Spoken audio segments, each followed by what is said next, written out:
ABC juice. ABC juice 2 on 10. ಯಾಕಂದ್ರೆ ಹಣ್ಣು ತರಕಾರಿನ ಜ್ಯೂಸ್ ಮಾಡೋದು ನಾನು ರೆಕಮೆಂಡ್ ಮಾಡಲ್ಲ. ಟೀ ಅಥವಾ ಕಾಫಿ. ಟೀ ಅಥವಾ ಕಾಫಿ ಕೂಡ 2 on 10. ಯಾಕಂದ್ರೆ ಯಾಕಂದ್ರೆ ಖಾಲಿ ಹೊಟ್ಟೆಲ್ ಕುಡಿದಾಗ ಇದು ಆಸಿಡಿಟಿ ಜಾಸ್ತಿ ಮಾಡುತ್ತೆ. ಆಂಟಿ ಆಕ್ಸಿಡೆಂಟ್ಸ್ ಇರುತ್ತೆ, ಆದ್ರೆ ಸಕ್ಕರೆ ಎಲ್ಲ ಹಾಕಿ ಅದರ ಬೆನಿಫಿಟ್ಸ್ ಗಳನ್ನ ನಾವು ಕಡಿಮೆ ಮಾಡ್ಬಿಡ್ತೀವಿ. ಜೀರಿಗೆ ಕಷಾಯ. ಜೀರಿಗೆ ಕಷಾಯ 6-7 ಅಂತ ಹೇಳ್ಬೋದು. ಯಾರಿಗೆಲ್ಲ ಜೀರ್ಣಕ್ರಿಯೆ ಸಮಸ್ಯೆ ಇದೆ ಅವರಿಗೆಲ್ಲ ತುಂಬಾ ಒಳ್ಳೇದು, ಇಲ್ಲ ಅಂದ್ರೆ ಅವಶ್ಯಕತೆ ಇಲ್ಲ. ಲೆಮನ್ ಹನಿ ವಾಟರ್. ಲೆಮನ್ ಹನಿ ವಾಟರ್ ಒಂದು 5 on 10 ಅಂತ ಹೇಳ್ಬೋದು.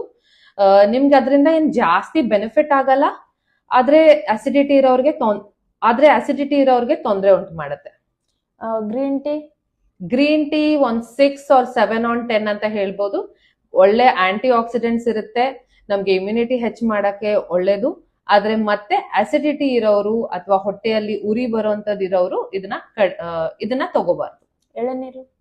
ಎಳ್ನೀರಲ್ಲಿ ಒಳ್ಳೆ ಪ್ರಮಾಣದ ಎಲೆಕ್ಟ್ರೋಲೈಟ್ಸ್ ಇರುತ್ತೆ. ಹಾಗಾಗಿ ನೀವು ವರ್ಕೌಟ್ ಅಥವಾ ಏನಾದ್ರೂ ಎಕ್ಸರ್ಸೈಸ್ ಮಾಡೋ ಮುಂಚೆ ಇದನ್ನ ಕುಡಿದ್ರೆ ತುಂಬಾ ಒಳ್ಳೇದು. ನೀರು 10 on 10. ಎಲ್ಲದಕ್ಕಿಂತ ಬೆಸ್ಟ್ ಡ್ರಿಂಕ್ ಬೆಳಗ್ಗೆ ಎದ್ಮೇಲೆ ಖಾಲಿ ಹೊಟ್ಟೆಯಲ್ಲಿ ಅಂದ್ರೆ ಬರೀ ನೀರು.